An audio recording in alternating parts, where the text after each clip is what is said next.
Yo, what's up guys? Welcome back to a new video. So actually, as I'm recording this video, my other video is premiering. Let's see where it's at actually real quick. So I uploaded a video last night that's been throwing around on been popping around on my computer for a little bit.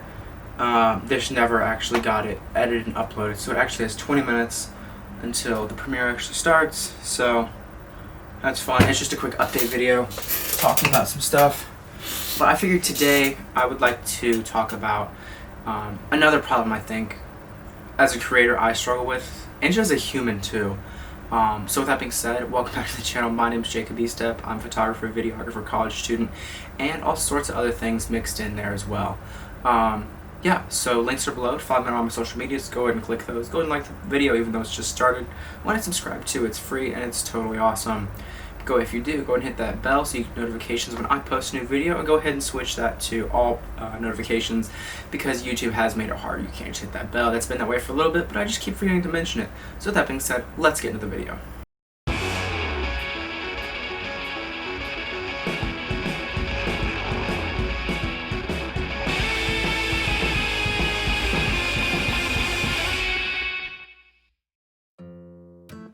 So, today I want to talk about the guilt of having more. Now, I'm calling it this because I think it's actually a pretty good way to represent the struggle that exists, that of having too much. Now, I'm coming from this from a photographer side and a digital creator side, but this really can go to a lot of different areas. The area I'm talking about with storage is for backups and photo and video storage, of course. And for me, to be completely transparent, I have around half a terabyte in SD cards. I have an 8 terabyte laptop, 512 phone, and a 512 right down here iPad. And I mean, it's a problem, I think, when it determines how you live your life. And for me, that is something that actually happens. As someone who struggles with memory a lot, I worry about forgetting things, and so I think the best way for me is to just gather as much possible storage as I can, so that then I feel like I can have an archive of everything that's important to me. So that's kind of why I do it. It lets me not worry about running out of storage when I'm on the road or working, and I think it just provides me a sense of security. Now, that's not always good, of course, but that's what it does for me. I think also when I'm on the road, if I'm using my laptop, for example, I can just dump terabytes of footage on it and not have to worry about deleting stuff until I can get back to my office where I can work and sort everything, and no, I'm not deleting important stuff. That's always a fear of mine, is deleting something important. I've done it before. During my gap year I actually deleted all our Easter pictures. Don't know how that happened. I was using a different phone at the time, and there were just some issues that happened, and I don't know, but I lost hundreds of photos, and I really disappointed a lot of people, and that's something I still carry with me to this day. Not the photos, the memory of letting those people down. That still bugs me. So I think having that storage is something that really just helps me feel like I'm more secure not losing things. So let's talk about tablets. So with the idea of having too much of everything can be too much technology. I mean, I have a wall of cables behind me. I've got, lightning cables, a laptop cable, 2 SD card readers, another lightning cable, another adapter, SD cards, multi-tools, a watch charger, laptop charger, USB. I have a lot of stuff on this wall, and this is just for organization, really.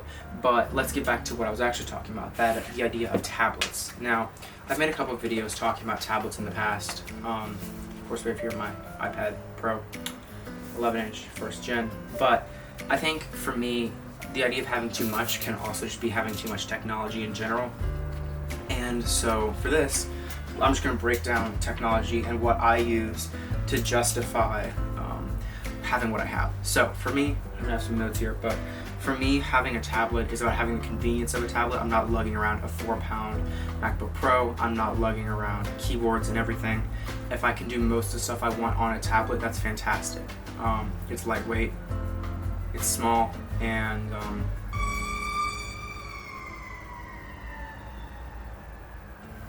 it's lightweight, it's small, and it really just can do the job really well, especially for class and notes. Now, how I use it is I have my adapter on the wall back there, and I will usually just take my photos on my camera, put them on the card, throw the card, because I have a USB-C adapter that I can just put all my pictures on and just edit on the iPad, because it's full-fledged Adobe Lightroom Classic, and that's just really useful. Now, of course, outside of photography and videography, because I have a full-fledged video editor on my iPad as well, it's a lot of using it for the smaller things like content viewing and lightweight content creation, like posts, thumbnails, and all that I don't need my laptop for. How could I use it better? I think a couple ways I could use it better is to either go full tablet or full laptop and not have like this margin of gray area that I have between the two devices where I'm not sure what I'm using when, because I think that's the struggle for me, is I don't have like a defined point. This is where I'm using the iPad, this is where I'm using the laptop. And so I think that's something personally I should work on as well.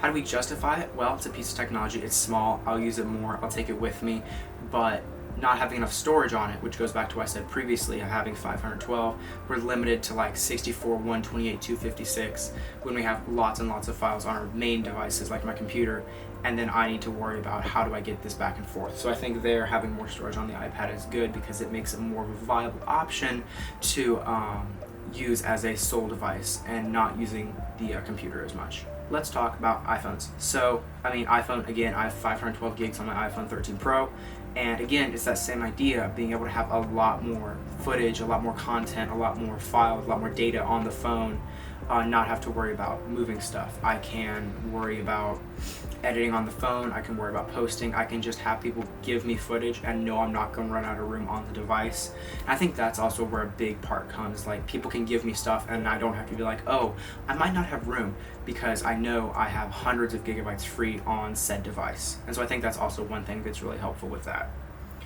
I think also, if you can have a lot of the stuff on your phone, like on mine or my tablet, it allows you to do a lot more sharing without having to lug your laptop. If you can store like your main files, like your really important stuff like on iCloud or something, and then always having access to that on your phone, then you can share. You can do like AirPlay to a smart TV or a smart screen, and you don't have to worry about a lot of the other things that come to play with not having enough storage, because you have it all on your phone, and that's just something that's really helpful, I think, for me. So what is the problem? Well, the problem is the idea of always wanting more and not really ever defining limits and parameters as to how we're going to use what we get. And I think that's something I've touched on a couple of times already. So I won't go into a lot of detail there, we'll just go ahead and move on. But it's that same idea of you need to set boundaries of what's going to be used for what. I think another excuse is we always say each thing will make our life better, but I think we can get by with a lot less. Like I could get by with just an iPad if it had 2 terabytes of storage. I could get by with just a MacBook if I had my normal MacBook with 8 terabytes of storage.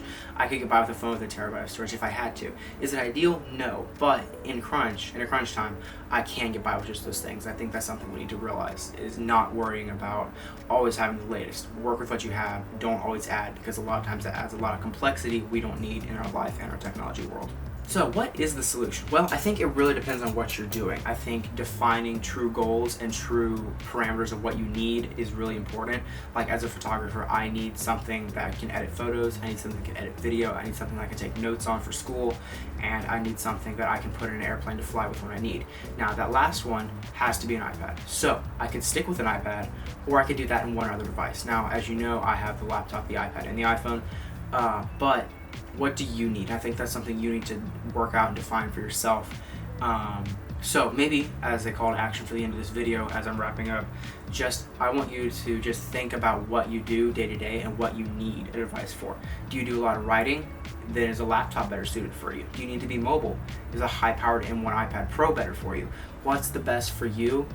And then build that as your main ecosystem. Also, of course, taking into consideration money and finances, because I don't want you just going out and spending thousands of dollars on a new iPad when you have something that will get the job done for now. Something might be more ideal, but doesn't mean you need that now. Work with what you have, and then determine what you need and what would work best for you, and work towards that goal, I think, is the best. But also leaving flexibility in there, because not everything works the best for everything all the time, everyone, everywhere. So with that being said, thank you guys so much for watching this video. I know it's a little quieter, a little more solid, a little more less photography based, but hope you enjoyed it, hope you found it interesting. A couple things maybe you can take to heart, maybe you can work on and integrate into your own life. If you want to follow me on my social media, links are below. as well as links where you can find the equipment I use in this video, including cameras, tablets, laptops. Not a lot of those cables there because that would be a lot of listing. That's a lot of stuff back there. And I will catch you guys in the next video. Be sure to check out my other videos, like here and here. I'll probably get those up there, not sure. And yeah, I'll catch you guys in the next video. Take care. Peace.